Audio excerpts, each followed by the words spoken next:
마태복음 13장 1절로 9절 그리고 18절로 23절까지의 말씀인데요. 먼저 1절부터 9절까지 한 절씩 교독하겠습니다. 제가 먼저 1절 읽습니다. 그날 예수께서 집에서 나가사 바닷가에 앉으심에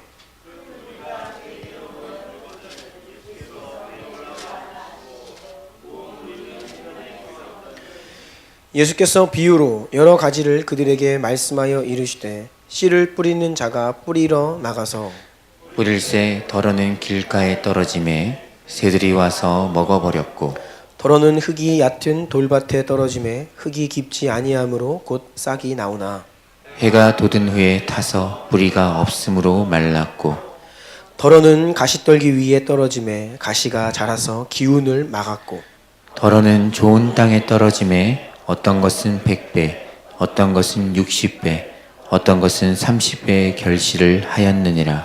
귀 있는 자는 들으라 하시니라. 아멘. 18절로 갑니다. 18절로 23절입니다. 제가 먼저 읽습니다. 그런즉 씨 뿌리는 비유를 들으라.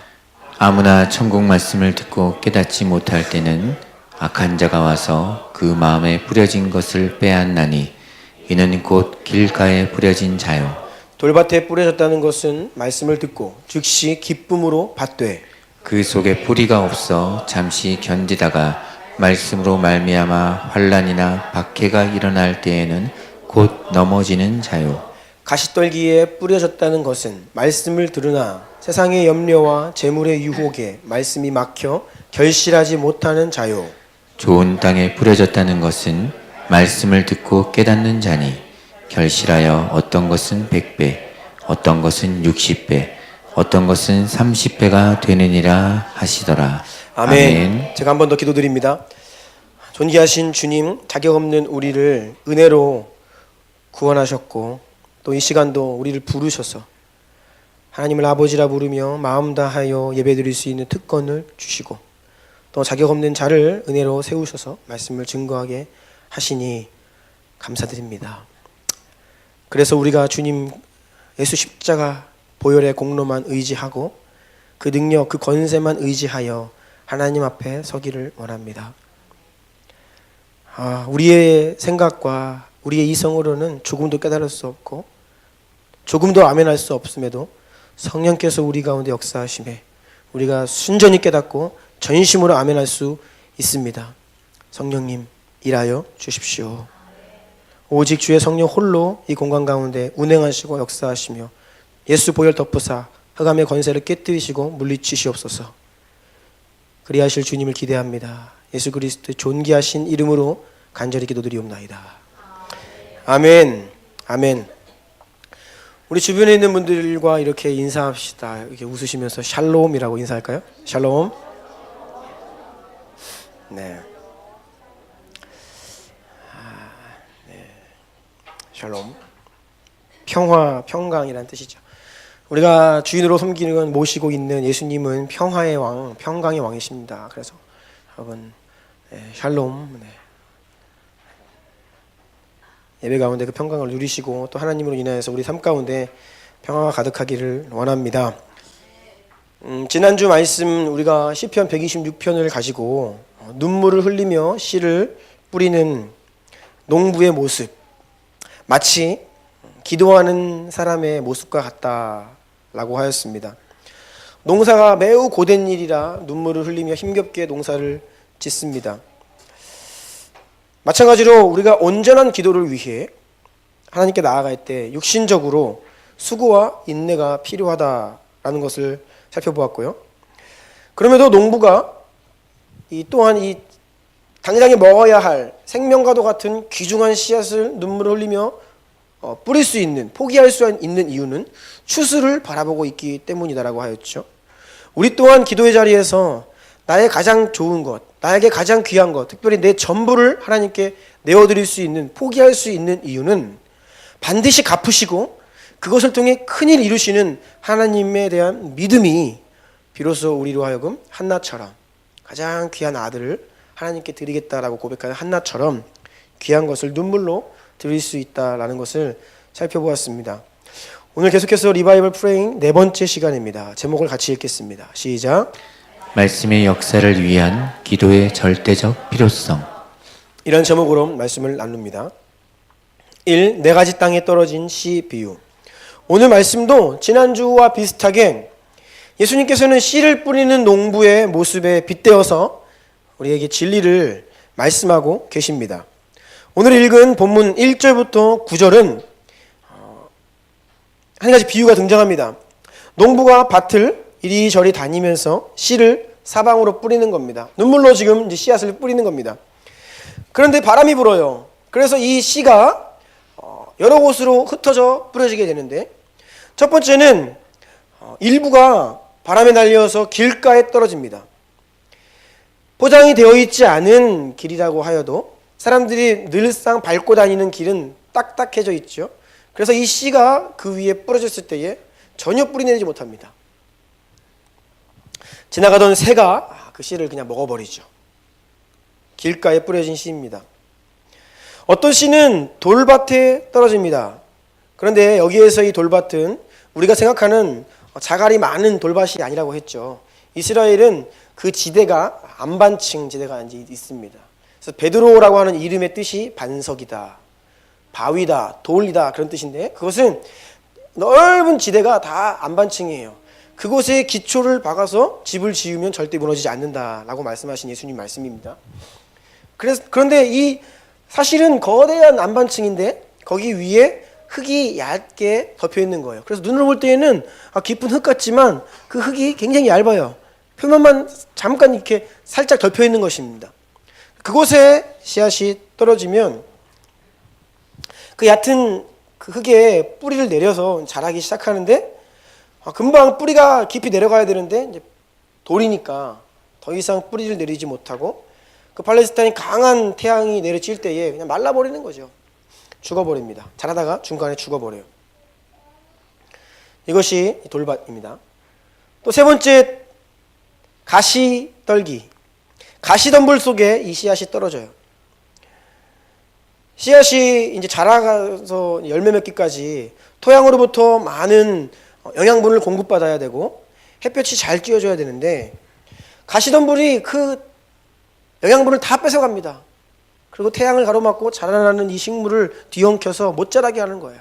그래서 결국은 자라다가 질식당하여서 죽어버리는 그런 경우를 말하고 있고요. 마지막 네 번째, 비로소 좋은 땅이 있는데 그 좋은 땅에 떨어진 씨앗은 잘 자라가서 풍성한 열매, 100배의 열매를 맺는다라는 것이 오늘 비유의 내용입니다. 18절부터 23절을 보면 이 비유를 예수님께서 잘 해석해 주셨죠. 예수님은 농부와 같은 거예요. 이 비유에서는 예수님이 농부입니다. 그 농부가 뿌리는 씨가 예수님이 말씀하시는 그 전하시는 말씀이에요. 그리고 사람들이 예수님께서 하시는 말씀을 듣고 있지요. 그래서 농부이신 예수님의 입으로부터 나오는 그 씨앗을 받는 사람들의 마음의 상태, 영혼의 상태가 바로 네 가지 종류의 땅인 겁니다. 그런데 이 비유를 잘 보면 농부가 예수님이에요. 완벽한 농부입니다. 실수가 없는 농부예요. 그리고 씨앗이 예수님이 전하는 말씀입니다. 이 씨앗도 가장 좋은 최상의 씨앗이죠. 예수님의 말씀이기 때문에. 그래서 이 비유에서는 농부나 씨앗에 포인트를 두지 않고 그것을 받고 있는 사람들의 마음에 초점을 맞추고 있는 겁니다. 다양한 마음, 다양한 유형의 토양. 그래서 이 비유는 당시 예수님께서 직접 복음을 전하시고 하나님의 말씀을 증거하실 때 예수님이 눈앞에서 그 예수님의 말씀을 듣고 있는 사람들을 향한 비유였습니다. 오늘날 우리에게 적용하자면 온전한 복음을 듣고 있는 사람들의 네 가지 상태에 대해 이야기하는 겁니다. 이 비유는 교회 밖에 있는 영혼들을 향한 비유가 아닙니다. 그리고 어설픈 복음을 듣는 사람들에 대한 이야기도 아니에요. 온전한 복음을 듣고 있는, 즉 지금 여기에서 말하자면 주나임 교회에 예배에 나와서 설교를 듣고 있는 여러분들의 마음밭이 네 가지로 분류된다라고 예수님 말씀하고 계시는 겁니다. 살펴볼까요? 첫 번째는 굳은 마음입니다. 오늘 본문 19절 읽어주세요. 아무나 천국 말씀을 듣고 깨닫지 못할 때는 악한 자가 와서 그 마음에 부려진 것을 빼앗나니 이는 곧 길가에 부려진 자요.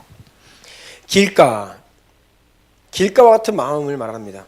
대부분 사람들, 자연인들이 영적인 상태가 바로 이러한 상태입니다.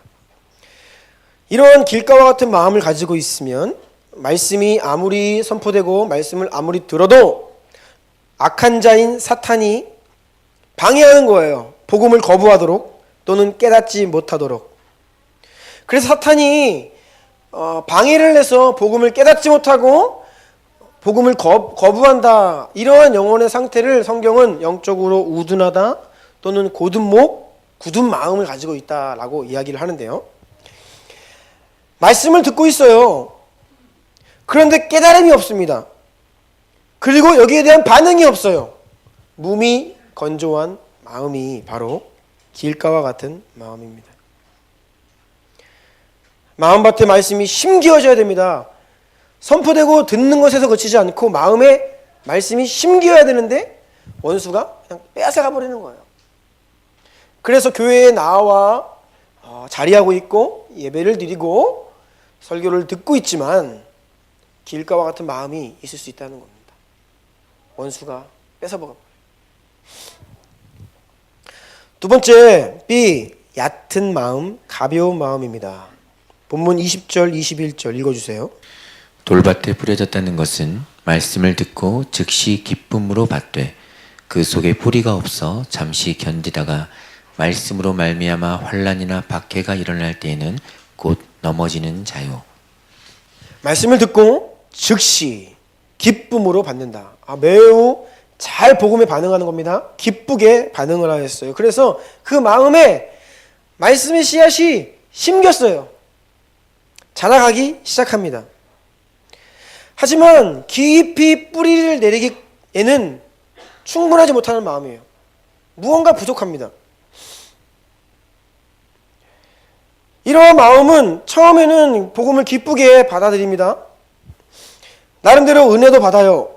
아멘도 합니다. 하지만 예수님의 진정한 제자가 되기 위한 개인적이고 구체적인 헌신에까지는 이르지 못하는 믿음을 말합니다. 결국 평온할 때에는 잘 몰라요. 그런데 신앙의 어려움이, 신앙생활을 하다 보면 어려움이 찾아오거든요. 어려움이 찾아오거나 또는 이 마지막 때에 믿는 자들에게 환난과 핍박이 임하면 그때 가서는 이게 드러나는 겁니다. 현재로서는 잘 몰라요. 왜요? 기쁨으로 받기 때문입니다. 그런데 어려움이 올 때 이것이 드러나죠. 그래서 넘어져 버립니다. 열매 맺지 못하는 경우를 말해요.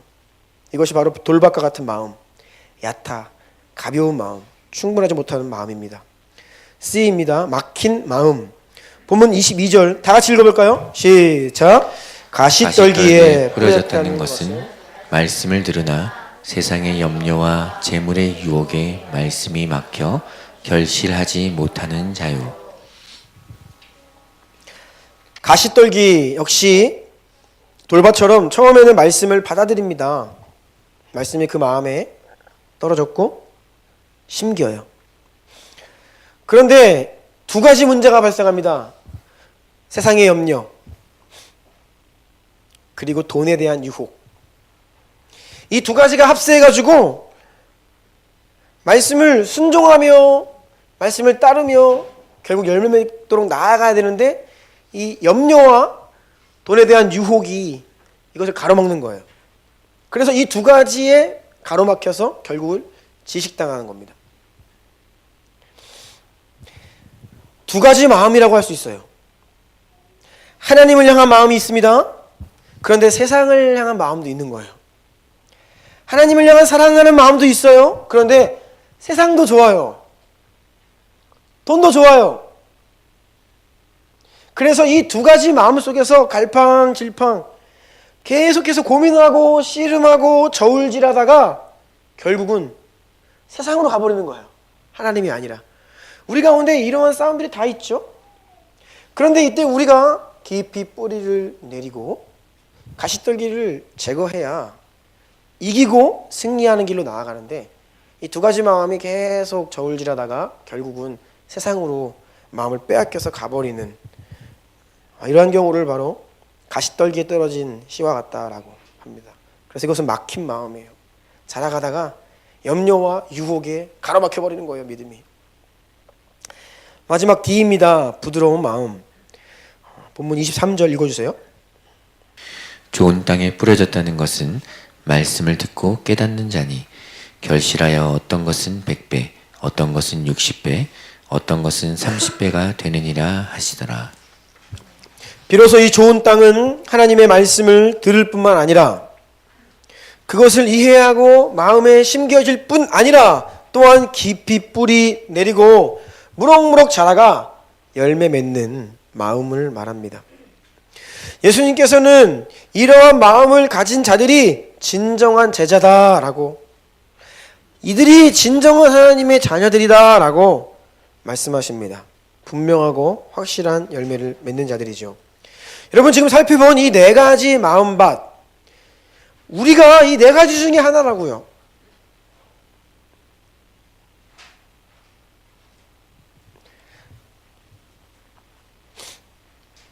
길가에 해당하는 굳은 마음은 그 마음에 전혀 감동이 없고 복음이 동의가 되지 않고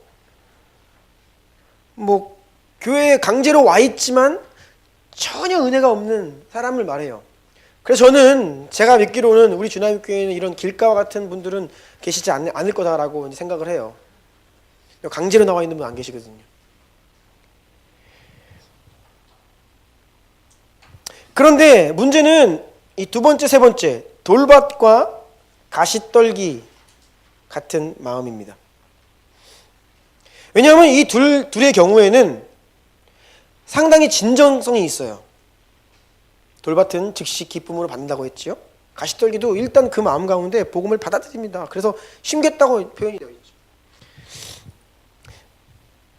그럼에도 불구하고 큰 어려움이 올 때에, 그리고 결국 이제 끝에 가서 세상으로 가버리고 믿음을 저버리는 케이스를 이야기하는데, 현재 모습 가운데에서 좋은 땅에 심겨진 씨앗과 돌밭 또는 가시떨기에 심겨진 씨앗의 모습이 매우 비슷할 수 있다는 겁니다. 초창기에는. 그리고 아직 극심한 환난과 어려움이 없는 가운데에는 비슷해 보일 수 있다는 거예요. 저를 포함한 여러분, 우리 모두가 다 좋은 땅이면 좋은데, 우리가 내 마음이 돌밭일 수 있고 가시떨기와 같은 그러한 우리는 자신을 점검하고 돌아볼 필요가 있다는 것이죠. 그럴 가능성이 많기 때문입니다. 그런데 현대의 이 교회의 분위기는 좋은 땅이 아닌 돌밭 또는 가시떨기와 같은 영혼의 상태의 사람들을 바라보면서 이것들을 경고하고 이것들을 일깨우고 권면하는 것보다는 위로하고 큰 문제 아니라고 이렇게 이야기해주는 경향성이 많아요. 그래서 우리는 오늘 이 시간 다시 한번 이 비유를 가지고 우리의 마음을 점검하고 돌이키고 하나님이 원하시는 자리로 나아가야 합니다. 여러분, 다 마음이 좋으면 얼마나 감사하겠습니까? 다 좋은 땅이면 얼마나 좋아요. 그런데 그렇지가 않다고요. 길가, 돌밭, 가시, 떨기. 제가 볼 때에는 모든 사람들의 마음은 본래 길가예요. 좋은 땅은 그냥 자연스럽게 되지 않습니다. 결코 좋은 땅은 그냥 자연스럽게 되지 않습니다. 왜 사람들의 마음이 이와 같을까? 다음 페이지 한번 볼게요. 사탄은 사람들의 마음에서 왕 노릇하고 있다. 디모데전서 6장 15절에 보면 오직 하나님이 우리의 유일하신 주권자 만왕의 왕이시며 만주의 주시다라고 선포하고 있습니다. 그럼에도 불구하고 사탄은 죄로 인해 하나님을 떠난 이 세상에서 사망을 통해 왕 노릇합니다. 죄로 인해 사망이 왔습니다. 죽음이 왔어요. 그래서 이 죽음과 사망의 문제는 사람에게 가장 두려운 문제입니다. 이것을 빌미로 하여서 사탄은 사람들에게 왕이 아님에도 불구하고 왕 노릇하고 있다는 겁니다. 요한일서 5장 19절 다 같이 읽어볼까요? 시작. 우리는 압니다. 우리는 하나님께 속해 있으나 온 세상은 악한 자의 지배 아래에 있습니다. 온 세상이 악한 자의 지배 아래 다스림 가운데 있다라는 거예요. 이어지는 말씀 제가 읽겠습니다. 그는 허물과 죄로 죽었던 너희를 살리셨도다. 그때 너희는 그 가운데에서 행하여 이 세상 풍조를 따르고 공중 권세 잡은 자, 사탄을 공중 권세 잡은 자, 이 세상의 권세를 좀 잡고 있다는 뜻입니다. 곧 지금 불순종의 아들들 가운데 역사하는 영이라. 이것이 지금 현재 우리의 세상의 영적 상태입니다. 하나님이 유일하신 왕, 만왕의 왕, 만주의 주 주권자이심에도 불구하고 그 하나님의 그 통치 아래 죄로 인해 타락한 사람들, 이 세상에 왕 노릇하고 있는 사탄. 그래서 모든 사람은 죄인으로 태어나 죄 때문에 본질상 진노의 자녀인 것이 자연스러운 상태예요. 그래서 사람의 마음은 저절로 좋은 땅이 되지 않습니다. 모두가 그 본래 각기 태어날 때 길가와 같아요.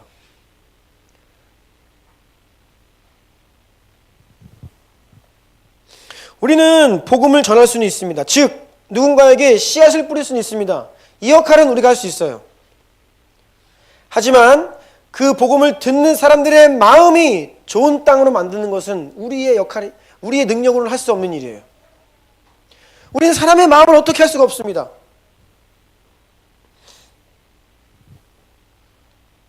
사람의 마음을 바꿀 능력이 우리에게는 없어요. 큰 3번입니다. 두 가지 말씀, 베드로전서 말씀과 에베소서 말씀, 이 두 가지를 말씀을 우리가 잘 기억을 하면서 나아가야 되는데, 결국 세상은 지금 죄로 인하여서 그 죄 가운데 사망으로 왕노릇하고 있는 어두움의 권세가 있다. 근신하라 깨어라 너희 대적 마귀가 우는 사자처럼 두루 삼킴에 다 삼킬 자를 찾는다.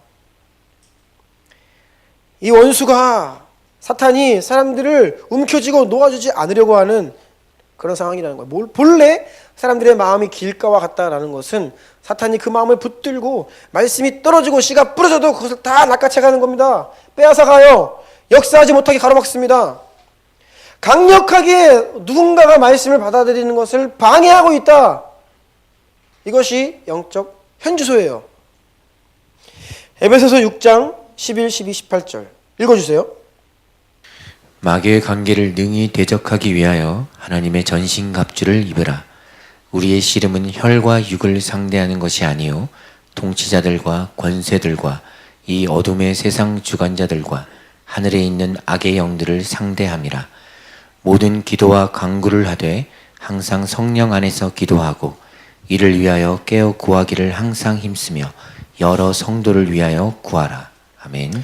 네, 우리의 씨름이 혈과 육을 상대하는 것이 아니다. 통치자, 권세, 어두움의 세상 주관자, 이 사탄, 어두움의 영들을 향한 싸움이라는 겁니다. 이 사탄이 사람들의 마음을 길가와 같이 만들어 놓고 강력히 복음이 전해지는 것을, 역사하는 것을 가로막고 있다는 것이요. 그래서 이 마귀의 관계를 능히 대적하기 위해 하나님의 전신갑주를 입음과 동시에 모든 기도와 간구를 하되 모든 성도들을 위해서 우리가 기도해야 한다는 거예요. 우리가 사람의 마음을 바꿀 수가 없기 때문에 기도하라는 것입니다. 여러분, 기도가 뭐예요? 그래서 기도하지 않는 것은 교만이라고 이야기하죠. 왜요? 내가 할 수 있다라고 생각하는 거예요. 내 스스로 내 인생을 경영할 수 있다. 내 스스로의 힘으로 내 삶을 살아낼 수 있다라고 생각하는 자가 기도하지 않는다라는 것이죠. 반대로 우리가 기도의 자리로 나아가는 것은 내가 할 수 없기 때문에 주님께서 하시도록 요청하는 것이죠. 그래서 우리가 사람의 마음을 바꿀 수는 없어요. 하지만 그래서 내가 할 수 없기 때문에 그 마음이 변화되도록 뭘 할 수 있다고요? 기도를 할 수 있다는 것입니다. 그래서 기도가 매우 중요한 거예요. 가로 1번입니다. 기도는 길가의 땅을 기경하는 것입니다. 말씀이 그 마음 가운데 선포되고 그에게 들려지기 이전에 그 마음이 그 복음을, 하나님의 말씀을 잘 이해하고 받아들일 수 있도록 미리 기도로 준비하는 일을 말해요. 준비시키는 작업입니다. 땅을 기경합니다. 겨울 내내 얼어붙어 있고 굳어 있는 땅을 잘 기경을 해야 그 이후에 씨를 뿌릴 수 있는 것입니다. 사전 작업이에요. 여러분, 우리가 매주 설교를 들으면서도 변화가 없는 이유 가운데 한 가지, 우리의 마음이 길가와 같기 때문입니다. 그렇다고 하면 우리는 말씀을 듣기 위해 우리의 마음을 기도로 기경해야 돼요. 기경되어 있지 않은 마음에 하나님의 말씀의 씨앗이 뿌려져도 그것이 들려지는지는 모르지만 원수가 빼앗아 간다고요. 그래서 우리는 기도로 우리의 마음을 계속해서 좋은 땅이 되도록 기경해야 합니다. 준비되어야 합니다. 준비되어 있지 않으면 빼앗아 가버려요. 그런데 오늘 이 본문의 비유와 오늘날의 상황과는 조금 다른 점이 한 가지 더 있는데, 그것은 말씀드린 대로 이 본문에서는 농부가 예수님입니다. 씨앗이 예수님이 전하는 말씀이에요. 하나님의 아들이 전하는 하나님의 말씀, 온전한 씨앗입니다. 농부가 완벽하고 씨앗이 완벽해요. 그런데 오늘날의 환경에서는 지금 이 설교 시간만을 예로 들자면 농부는 바로 저입니다. 메신저. 그리고 제가 전하고 있는 이 말씀 설교 내용이 씨앗이죠. 예수님이 아니고 제가 하는 말이 예수님의 말씀이 아니기 때문에 연약하다는 거예요. 그래서 오늘날 우리는 더 취약한 환경 가운데 있습니다. 그래서 청중들이 기도로 자신의 마음을 잘 기경하여 설교를 듣는다고 하여도 만약에 이 강단에 서는 자가 기도로 준비되어 있지 못하고 말씀을 잘못 전한다, 그러면 거기에도 문제가 생기는 거죠. 그래서 오늘날은요, 전하는 자도 기도로 준비해야 하고 말씀을 들으러 나오는 성도들도 기도로 자신의 마음을 기경함으로 준비하고 나와야 된다는 겁니다.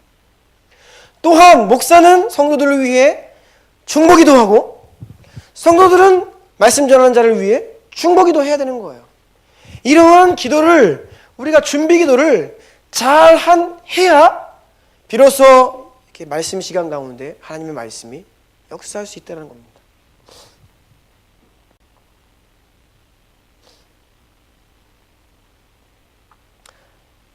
우리가 태신자를 위해서 기도하는 것이 그래서 얼마나 중요한지 모릅니다. 그들이 왜 복음에 반응하지 않을까요? 그들이 종종 왜 교회에 발걸음을 하지만 한번 발걸음하고 다시 오지 않을까요?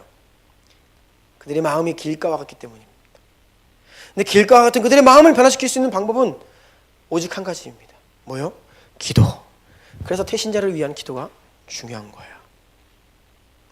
그리고 주일을 앞두고 여러분들이 스스로 예배를 위해 기도하고 준비된 마음으로 발걸음하는 게 그래서 중요한 것입니다. 제가 여러 차례 말씀을 드렸지요. 토요일 저녁을 잘 지내야 된다고요. 네. 그냥 세상에서 바쁘게 살다가 그냥 주일 됐으니까 오면 안 돼요. 그러면 몸은 와 있지만 전혀 이 말씀의 은혜가 마음에 심기지 못하고 사탄이 뺏어가 버립니다. 저는 이 사역자로 부르심을 받은 이후에 2010년부터 지금까지 이제 만 한 10년째인데요. 제 기억으로는 단 한 번도 토요일 저녁에 편하게 잠을 잡은 적이 없습니다. 평생 그래야 될 것 같아요. 굉장히 긴장이 많아요, 토요일 날은요. 왜냐하면 말씀을 전해야 되기 때문입니다. 어제도 식구들이 모여서 같이 밥을 먹었는데요. 먹고 떠들고 있지만 마음은 불편합니다. 왜요?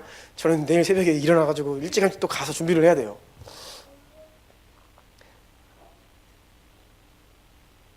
여러분, 그런데 이런 긴장감이 말씀을 전하는 자에게만 있는 것이 아니라 성도들에게도 있어야 됩니다. 이 우리가 긴장감을 놓치고 우리가 기도로 준비하지 않은 채로 교회에 나온다? 그러면 여러분의 마음이 길가와 같은 상태로 말씀을 받는다는 거예요. 그러면 역사하지 않습니다. 그러면 몸은 와 있지만 하나님의 말씀이 우리의 마음 가운데 열매 맺는 자리로 나아갈 수 없게 되는 거예요. 그래서 여러분, 토요일 저녁을 헛되이 보내지 마시고 예배에 나올 때에도 준비하며 준비된 마음으로 또 한 주간 동안에 받을 은혜들을 사모하며 기도로 마음을 기경하시고 나와야 된다는 것이죠. 여러분, 기름 부음 있고 임재 있는 예배는 뭐 찬양팀이 좀 잘 서 있고 교회 분위기가 좋으면 임재 있는 예배가 드려지는 것이 아닙니다. 성도들이 한 주간 동안 예배의 삶을 살고 그 갈망하는 마음으로 나와 우리가 함께 예배할 때 예배의 기름 부음이 임하는 것이죠. 성도들이 한 주 동안 기도의 삶을 살며 마음을 잘 기경하고 주 앞에 나와 말씀 앞에 설 때에 하나님 말씀이 역사하는 것입니다. 가로 2번입니다. 기도는 또한 돌밭에 돌을 골라내고 가시떨기를 제거하는 것이다. 앞서 기도가 길가의 땅을 기경하는 것은 준비 차원의 기도라고 하였다면 이 가시떨기를 제거하고 이러한 일들은 말씀을 들은 이후에 후속적인 차원의 기도입니다. 여러분들이 말씀의 은혜를 받습니다. 아, 맞아. 하나님이 나이 이렇게 원하셔. 은혜를 받고 깨달음이 있고 감동이 있어요. 터치가 있습니다. 셀 모임을 하면서 무언가 결단을 합니다. 근데 그걸로 끝나면요, 결국은 끝나버리는 겁니다. 그게 열매 맺은 게 아니에요. 결국은 우리는 돌아가서 삶의 현장에서 계속해서 이 말씀을 붙들고 이것이 자라가도록 기도해야 됩니다. 은혜를 지키기 위해서, 그 받은 은혜를 깨달음을 순종으로 지켜내기 위해서 계속해서 기도하는 것입니다. 그렇지 않으면 우리 마음에 심기어진 말씀의 씨앗이 자라다가 기운에 막혀서 또는 뿌리 내리지 못하여서 죽어버려요. 왜요? 말씀을 들은 이후에, 은혜 이후에 그 받은 은혜를 돌보지 않았기 때문입니다. 그래서 그 받은 은혜를 간직하는 것도 기도로, 이것을 키우나 길러가는 것도 기도로만 가능한 것이다 라는 거예요. 가로 3번입니다. 이렇듯 우리는 말씀을 듣기에 앞서 기도로 우리의 마음을 준비하는 것과 말씀을 들은 이후에 은혜를 지키고 간직하고 순종하기 위해 기도하는 것이 너무나 중요한 일이에요. 그래서 여러분, 말씀과 기도, 왜 말씀과 기도죠? 이게 바로 말씀과 기도입니다. 기도 없이는 말씀이 뿌리내릴 수 없고 기도 없이는 말씀이 자라갈 수가 없다는 것이죠. 말씀과 기도. 간절한 기도가 없는 말씀은 길가에 뿌려진 씨앗입니다. 돌밭과 가시떨기에 떨어진 씨앗입니다. 뭐가요? 기도가 없는 말씀. 여러분, 다시 말씀드리지만 우리는 자연스럽게 그냥 저절로 좋은 땅이 되지 않습니다. 우리의 마음이 저절로 좋은 땅이 되는 것이 아닙니다. 신앙생활을 오래 한다고, 교회에 빠지지 않고 나온다고, 설교를 많이 듣는다고 우리가 좋은 땅이 되는 것이 아닙니다. 열매 맺는 것이 아니에요. 믿음은 결코 스스로 자연스럽게 자라가지 않습니다. 끊임없이 씨를 뿌림과 동시에 기도가 동반되어야 합니다. 제가 생각할 때에 건강한 그리스도인의 삶은 내가 몸담고 있는 믿음의 공동체에서 선포되는 말씀을 잘 받아들이는 거죠. 기도로 마음밭을 잘 준비하고 사모하는 마음으로 선포되는 말씀을 잘 받아들이는 것입니다. 그리고 또 그 말씀을 가지고 삶 가운데에서 기도 가운데 고군분투하는 거예요. 그러면서 매일매일 코람데오, 큐티와 말씀 읽기와 기도 가운데 여러분의 믿음이 자라가는 것입니다. 여러분의 신앙이 자라가는 거예요. 여러분, 설교 많이 듣는다고 믿음 안 자라갑니다. 너무 많이 듣지 마세요. 설교. 유튜브로 너무 많이 듣지 마세요. 그거 들을 시간에 기도하십시오. 왜요?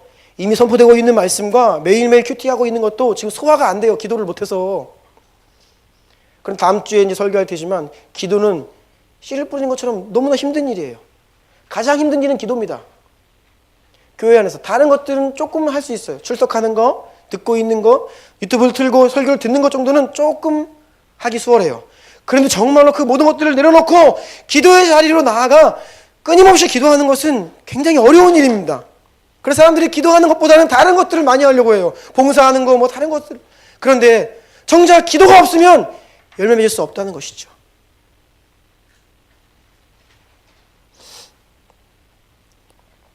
그래서 우리 가운데 신앙이 연약한 분들, 초신자들 계시면 스스로 기도할 힘이 없으면 어떻게 해야 돼요? 주변에서 또 기도를 해줘야 되는 거예요. 중보 기도가 그래서 필요한 것입니다. 때로는 내 기도가 아니라 다른 사람의 기도에 힘입어서 내 마음밭이 기경되고 자랄 수 있는데 그것에서 한계가 있지만 그런 기도를 통해 서로서로 돕고 또한 우리 스스로가 기도로 자신의 마음을 기경해야 된다는 거예요. 기도의 대가로 알려져 있는 사무엘 체드웍이라는 분이 이렇게 이야기했어요. 나는 이제까지 사역해 오면서 내 시간의 3분의 2를 성경 공부에 3분의 1을 기도에 할애하였습니다.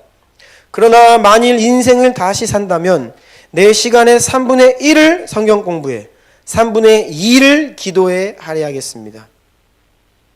이게 무슨 말이죠? 그는 말씀의 대가였습니다. 그리고 굉장히 성공적인 사역을 한 분입니다. 기도의 대가였습니다. 그럼에도 불구하고 그가 다시 한번 인생을 산다면 만약 3분의 1을 말씀 연구하고 3분의 2를 기도하겠다라고 합니다. 말씀보다 기도가 중요하다는 말을 하는 게 아닙니다. 말씀의 씨앗이 우리의 마음에 잘 뿌리내리고 자라가 열매 맺기 위해서는 기도가 동반되어야 하기 때문에 말씀이 가장 중요하지만 그 말씀이 역사하는 것을 위해 더 많은 시간 기도가 필요하다는 거예요. 우리 가운데 왜 열매가 없을까요? 왜 돌파가 없고 왜 변화가 없을까요? 우리는 더러 교회에 와서 설교 듣고 때로 큐티하고 말씀을 읽지요. 그런데 그만큼 기도하지 않습니다. 말씀을 듣는 만큼 기도해야 돼요. 여러분 듣고 돌아가면 자신을 속이는 겁니다. 은혜로운 말씀 듣고 아멘 눈물 흘리면 자기를 속이는 거예요. 그 받은 은혜를 기도의 자리로 가지고 나아가 말씀을 들은 만큼 말씀을 읽은 만큼 큐티한 만큼 기도해야 비로소 그 말씀이 역사한다는 것입니다. 하지만 말씀을 많이 듣고 많이 읽을지라도 기도하지 않는다고 하면 우리의 귀는 고급스러워지고 교만해지고 결국은 머리는 커지지만 지식은 많아지지만 전혀 열매 맺지 못하는 그런 상태가 되어버리고 말아요. 그래서 우리에게 필요한 것은요, 기도의 자리라는 것입니다. 그래서 바울은 골로새 성도들에게 계속해서 깨어 기도해라. 그리고 나를 위해 기도해달라고 부탁을 해요. 골로새서 4장 2절부터 4절까지 읽겠습니다. 다 같이 읽어볼까요? 시작. 기도를 계속하고 기도에 감사함으로 깨어 있으라. 또한 우리를 위하여 기도하되 하나님이 전도할 문을 우리에게 열어주사 그리스도의 비밀을 말하게 하시기를 구하라. 내가 이 일 때문에 매임을 당하였노라. 그리하면 내가 마땅히 할 말로써 이 비밀을 나타내리라. 아멘. 여러분 깨어 기도하셔야 여러분의 마음이 기경됩니다. 여러분 열매 맺기 원하십니까? 승리하기를 원하세요? 믿음의 완주를 하기를 원하십니까? 그럼 여러분 깨어 기도하셔야 됩니다. 그리고 이 자리를 빌어서 제가 다시 한번 부탁드릴게요. 저를 위해서 기도를 많이 해주십시오. 바울의 사역에도 성도들의 기도가 필요했습니다. 하면요, 기도가 많이 필요해요. 여러분들의 기도를 받고 여러분의 든든한 중보를 받아야 제가 이 말씀 사역을 또한 잘 감당할 수 있기 때문에 제가 여러분께 부탁드립니다. 저를 위해서 기도를 많이 해 주십시오. 아멘. 네. 결국 좋은 땅이란 기도로 말씀을 준비하고 받은 말씀이 열매 맺도록 기도로 잘 보살피는 것입니다. 우리는 들을 길을 위해 전심전력을 다해 기도해야 되고 우리의 부드러운 마음, 새 마음, 좋은 마음을 갖기 위해 기도해야 합니다. 우리의 말씀 생활, 설교, 또 훈련받는 것, 여러분이 말씀 읽고 큐티하는 것, 이거의 성패는 기도에 달려 있어요. 여러분이 기도할 때 말씀을 향한 사모하는 마음이 일어나고요. 여러분이 기도할 때에 그 말씀이 여러분의 마음을 변화시키고요.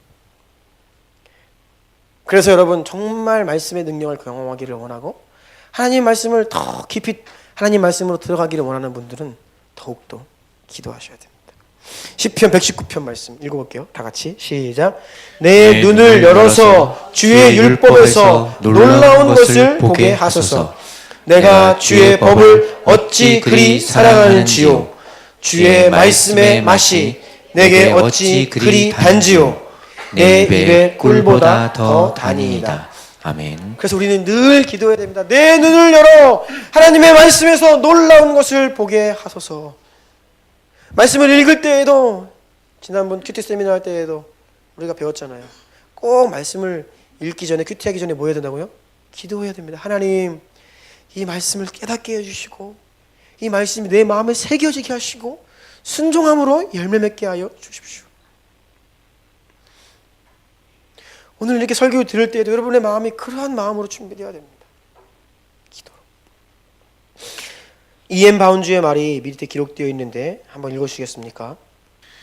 기도하기를 사랑하지 않는 사람은 성경을 사랑하는 사람이 될 수 없다.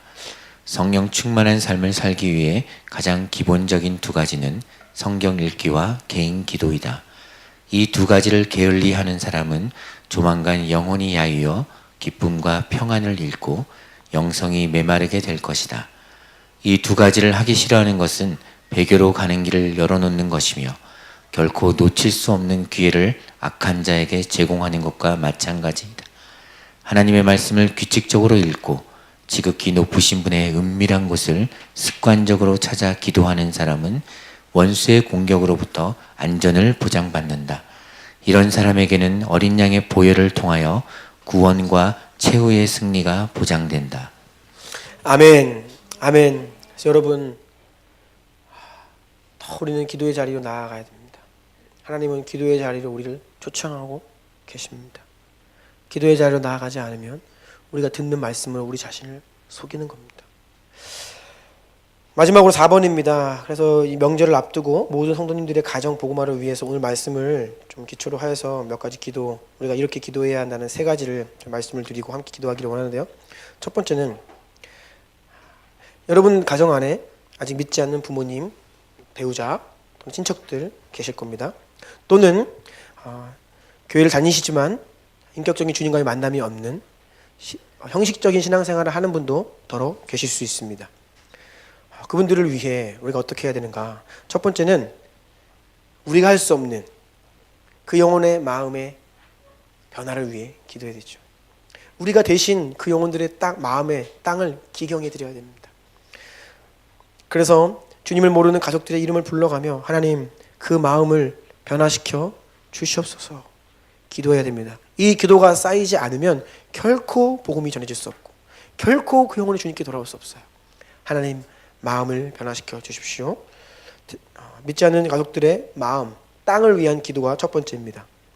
두 번째는 우리에게는 복음을 전해야 할 사명이 있음에도 불구하고 우리가 온전한 복음을 직접 전하는 것은 결코 쉽지 않습니다.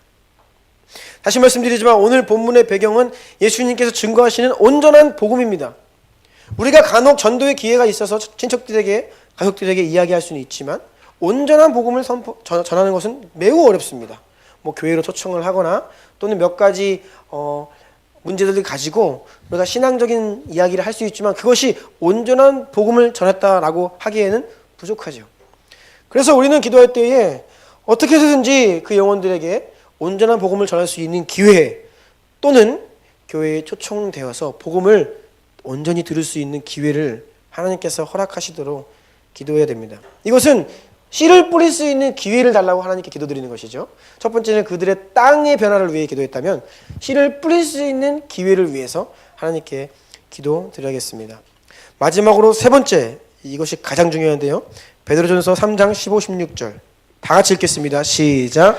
너희 마음에 그리스도를 주로 삼아 거룩하게 하고 너희 속에 있는 소망에 관한 이유를 묻는 자에게는 대답할 것을 항상 항상 준비하되 온유와 두려움으로 하고 선한 양심을 가지라. 이는 그리스도 안에 있는 너희의 선행을 욕하는 자들로 그 비방하는 일에 부끄러움을 당하게 하려 함이라. 아멘. 이것은 저와 여러분 우리 스스로가 복음을 잘 전할 수 있도록 준비되는 거예요. 먼저는 소망에 관한 이유를 묻는 자들에게 우리가 대답할 수 있는 복음, 우리의 마음이 복음으로 온전히 충만해야 우리가 복음을 전할 수 있죠. 그래서 나 자신이 복음으로 준비되기를 여러분 기도하셔야 하고, 또한 선한 양심과 선행이라고 이야기를 하는데요. 결국 하나님은 우리를 복의 통로로 부르셨어요. 누군가를 구원하시려고 하면 하나님은 사람을 통해 구원하십니다. 그러면 믿지 않는 가족들을 누구를 통해 구원하시겠어요? 결국은 나를 통해 구원하시는데, 내가 연약하고 관계가 얽혀 있으면 결국은 나를 통해 하나님께서 구원하시려고 하는 이 계획에 차질이 있는 것이죠. 그래서 우리 스스로가 선한 마음과 선한 행실로 이 얽혀 있는 관계를 풀고, 이 원수된 관계가 회복되지 않으면 복음이 전해질 수가 없어요. 그래서 이것을 위해 기도하는 거예요. 하나님, 저에게 선한 양심과 성령께서 허락하시는 그 선한 행실들을 허락하여 주셔서 가정 안에 얽혀 있는 관계를 풀 수 있도록 주님 은혜를 주십시오. 이러한 기도가 필요하죠. 그래야 비로소 우리를 통해 복음이 가정 안에 전해질 수 있는 것입니다. 말씀을 마무리하려고 합니다. 여러분, 그래서 우리는 이 기도, 결국 우리의 마음을 기경하는 기도, 이것이 우리 가운데 절실하게 회복되어야 할 한 가지이고요. 그리고 명절을 앞두고 우리가 또한 그 믿지 않는 가족들을 위해서 그들의 마음을 대신 기경하는 기도, 그리고 내 자신이 복음의 통로로 준비되는 것을 위한 이것들을 좀 함께 기도하기를 원합니다. 같이 기도하겠습니다. 여러분, 좋은 땅이란, 주님 내 마음 변화시켜 주세요, 내 마음이 좋은 땅이 되면 그때부터 막 말씀의 역사가 있고, 그런 차원을 말하는 것이 아닙니다. 본래부터 좋은 땅은 없어요. 그리고 한번 좋은 땅이 되었다고 그냥 좋은 땅으로 계속 가는 것도 없습니다. 좋은 땅이란 바로 여기에서 하나님의 말씀이 내 안에 심기어 자라갈 수 있도록 무릎을 꿇는 사람입니다. 부르짖어 기도하는 사람, 그 사람이 바로 좋은 땅을 가진 사람이에요. 그리고 우리가 기도를 그치는 순간 우리의 마음은 가시 떨기로 다시 공격을 받습니다. 그래서 우리는 깨어 기도해야 되고 쉬지 않고 기도해야 됩니다. 한번 기도합시다. 주님, 나에게 내 마음이 좋은 땅으로 변화되게 하여 주시옵시고, 매일매일 내가 말씀 앞에 설 때에 기도로 말씀 앞에 서게 하시고, 주신 은혜를 기도로 간직하며 순종하며 쌓아내게 하시고, 예배에 나올 때에 기도로 준비하게 하시고, 토요일 저녁 시간을 헛되이 보내지 않게 하여 주시옵시고, 또 말씀을 듣고 은혜를 받고 깨달음을 가지고 돌아간 이후에 기도로 그 은혜를 간직하며 지켜내는 기도의 삶을 내 가운데 회복시켜 주시옵소서. 우리 이러한 마음으로 주여 세 번 부르고 간절히 기도합시다.